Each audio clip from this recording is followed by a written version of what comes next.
What's going on, guys? It's Zoe Notice off DFS here to bring you guys a live WNBA slate breakdown for the slate that we will have tomorrow.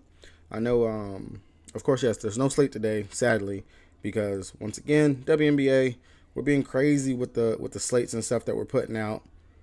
No consistency, at least that's what I feel like on my end. That they could have did a much better job in regards to having the schedule. There's no reason why we don't have any games today, but that's not going to stop from having some type of content and stuff going up on the channel. So without further ado, we will look at today's slate, talk about some stuff that I plan on going over and doing for the channel, and we can also look at maybe some props or something like that as we go into it. But definitely, I think we should take a look at yesterday for how yesterday went, especially since we are going to have this exact same game once again tomorrow. But and they played 3 times already, so we can get some type of consistency or something that we can look at in regards to this stuff. So injury report, of course, injury report is pretty much the same. So got that out of the way already. One thing I want to do, I want to look at yesterday's winner. So the guy that won the full 10K, guy, girl, whoever the heck it was, up at the top that won the full 10K over on DraftKings, they had the perfect lineup, legit. Johanna, she went out there, she was on fire, was knocking out all her threes, all her mid-range shots, everything. This girl, in all honesty, she reminds me kind of, I don't want to say Klay Thompson. I say more like Seth Curry. The ball hits the hand and just boom, out, just gone real quick. And she's very good, especially moving off balance, one-leggers, things like that. And she actually showed that she had the full package yesterday. So her, no surprise, having her in the captain spot, it allows you to get all of the starters that really were key pieces. And one of the biggest things to notice that really just plays a big part into this to me is the fact that you don't see A'ja Wilson and you don't see Stewie. That's one of the more consistent things that I kind of noticed whenever I was going through and breaking down the slate, looking at who was up at the top and things like that. And I want to go back to when they played earlier on August the 6th. The only person that was in that lineup was Stewie. For some reason, I'm not even gonna say for some reason, but the Aces, they're having a hard time getting A'ja Wilson involved in the production from whenever they're going up against the New York Liberty. She is definitely having a hard time doing anything out there. I'm trying to find the other game that they played, but I know for a fact in that first game that they played, A'ja Wilson wasn't in the winning lineup in that game either. But one of the consistent things that at least I noticed in everything was Jonquel Jones. She's been in the perfect, not in the perfect lineup, but she's been in the winning lineup every single time they have played. And of course, for her, she's been an X factor. She won MVP last night and everything for them for this game. So that was really cool to see. And just the impact that she had in the game, the minutes that she was actually able to go out there and play and everything. The fact that the New York Liberty have found a way to stop one of the more dominant bigs in the game, in the league, in A'ja Wilson. They kept her. Second half of that game, she scored 0 points. 0. Didn't score anything in the second half of that game, which is pretty big. At least I think so. Just the fact that they have found a way to stop that production that you would normally get from someone like that, that's really huge. Now, going into the game coming up for tomorrow, I think looking at it, there's some different ways that we can definitely attack. One of them, I know people are probably going to look at the last couple of times they played everything, but you would expect the Aces are going to have to come out and make some type of adjustment. And one of those things is, I don't think, at least to me, just DFS standpoint and just everything that I've seen inside these things, I don't think that we're not going to see A'ja Wilson inside of the winning lineup come tomorrow. I definitely feel like tomorrow is going to be the day that she's actually going to figure it out, find some kind of way. Because Jonquel Jones, yes, she's done a great job of defending her. Same thing, Brianna Stewie, she started out defending her a bit in the beginning. And then, of course, when they went small and they put Clark in there and they took Stokes out, Stokes, she really didn't play too many minutes. They pulled her out off the court. They ran more of the small ball, bringing Clark out there. So you had Jackie Young, Plum, Gray, Clark, and then Wilson. Still, Jonquel Jones, physical, just beating A'ja down there.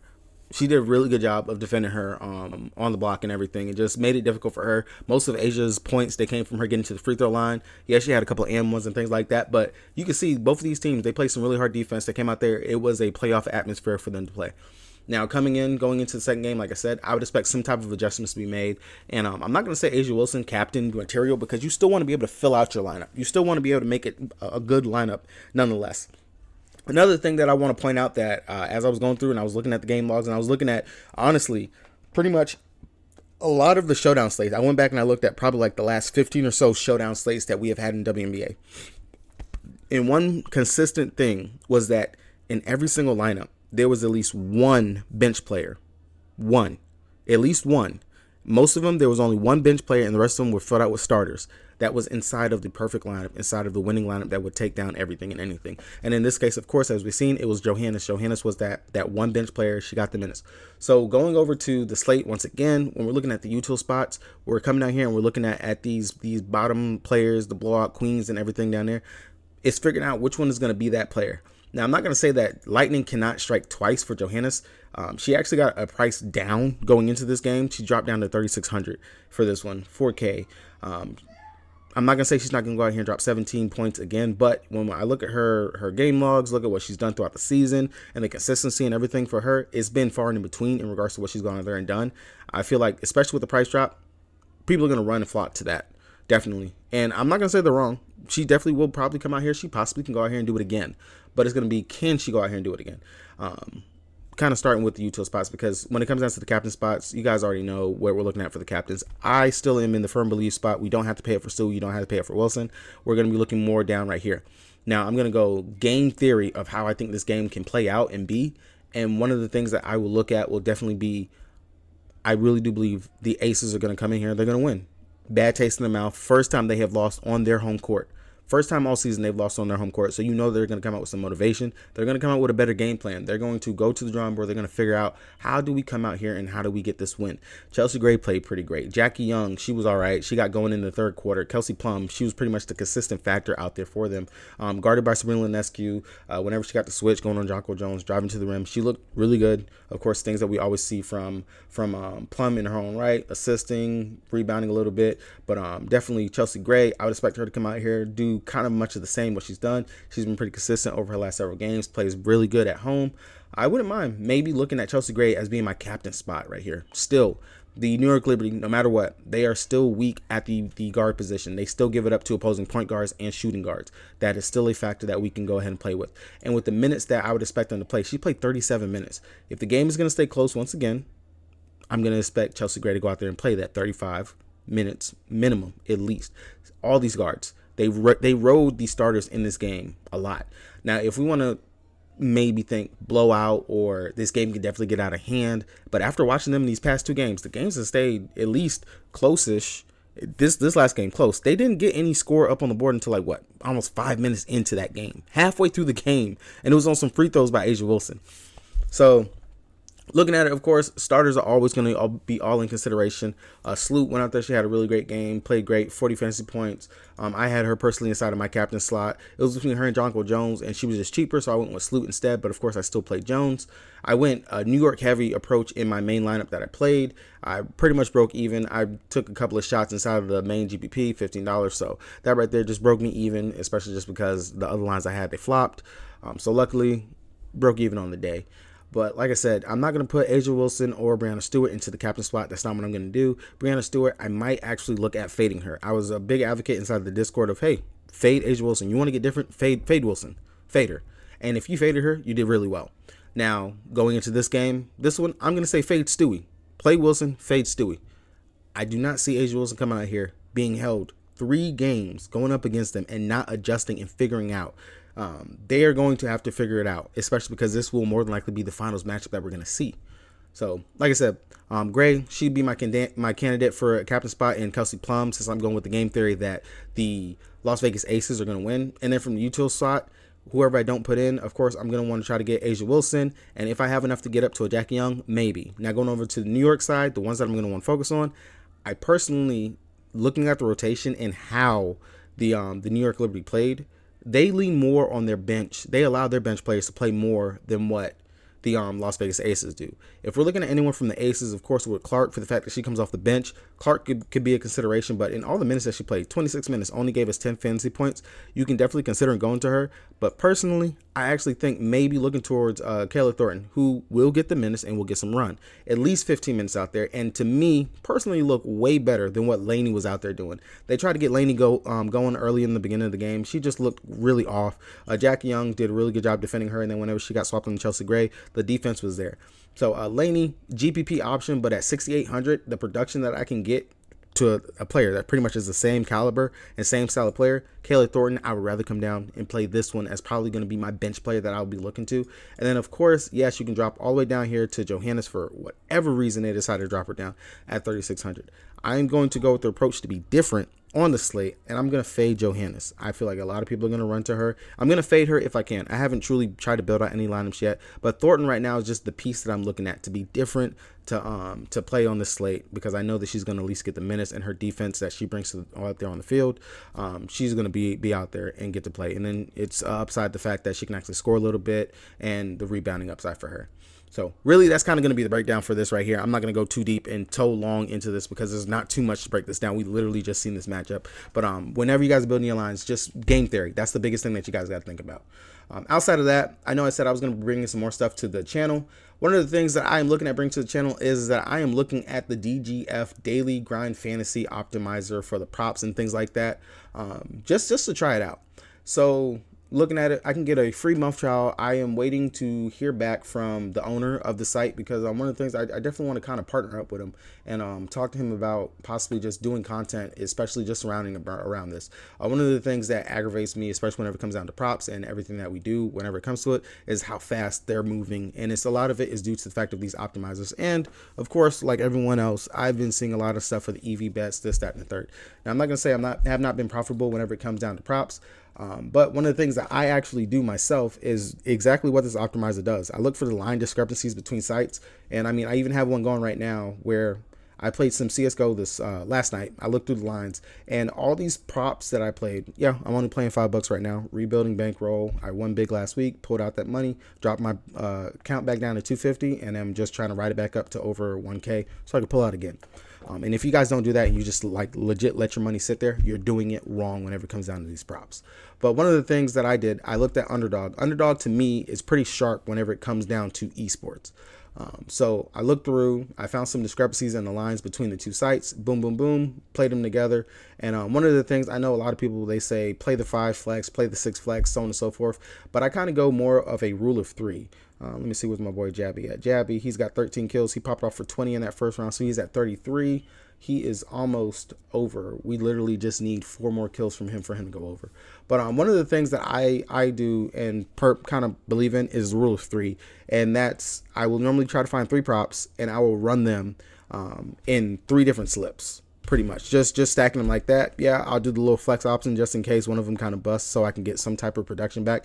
But for those 3 props that I'm playing, I only need 1 of those slips. So I had another one, of course, as you see, Jabby, Smeek, these already finished, so it already cashed out. But I'll run this 3 times. So in those 3 slips that I'm running through, I only need 1 of them to cash out in order for it to break even for these. And then hopefully this hits if 1 of them busts, and then I'll still make a little bit of a profit in regards to what I played. And then I'll just keep on going just like that. If I'm playing 9 slips, 6 slips, things like that, it's just only needing 2 slips to go ahead and break even, or say only needing 3 slips to break even. That's how I look more towards it whenever it comes down to props now, because it's helping at least build my bankroll from the way that I'm playing it and what I'm looking at for going. But one of the things I do plan on bringing to the channel, especially going forward for the dog days that we're getting into and all the research that I'm doing for all the other stuff, especially when it comes to the DFS side, I don't exactly have all the time in the world to sit here and do prop research at the end of the day. Yeah, I'll look at some props for the players that I'm on for my DFS side, but I want to be able to bring more stuff to you guys so that you don't have to pay for this optimizer.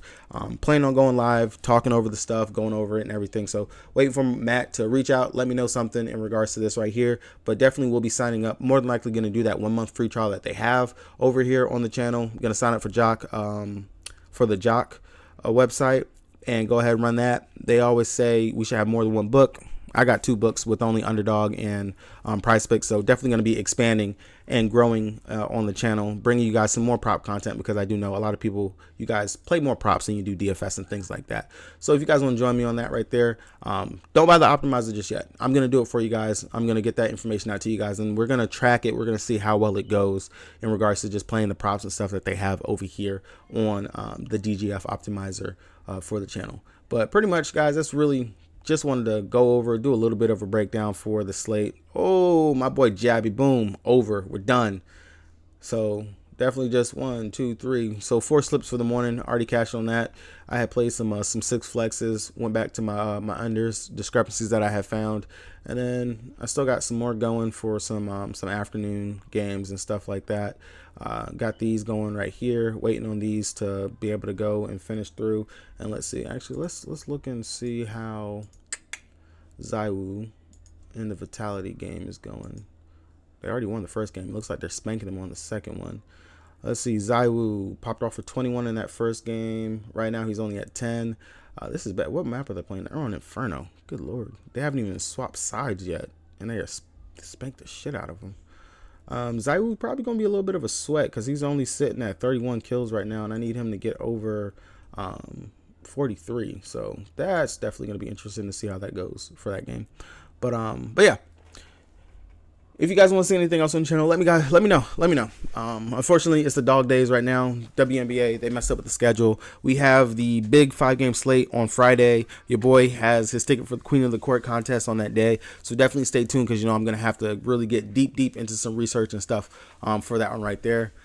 With that being said, it's your boy Zoe. I'm not going to keep you guys too long on this this live stream. But if you guys got anything that you guys want to talk about inside the comment section, talk to me, ask me some questions. I got you guys. I'm going to wait it out and see how this is going to go. Ooh, come on. Instani, clutch it, bro. Clutch it. Pop flames. Pop flames, bro. Pop them. Pop them and get the defuse. He's not going to get it. He's not going to get it. I know it wasn't gonna get it. All right, they swapped sides. Let's see how this goes for the other side and see how this goes. But all right, guys, that's gonna be it for me. I really don't see any questions or anything like that. Thank you for the 4 people that actually tuned in. Make sure you guys hit that like button and subscribe if you guys have not done so already. It's your boy Zoe. I will see you guys inside the Discord, and I will drop some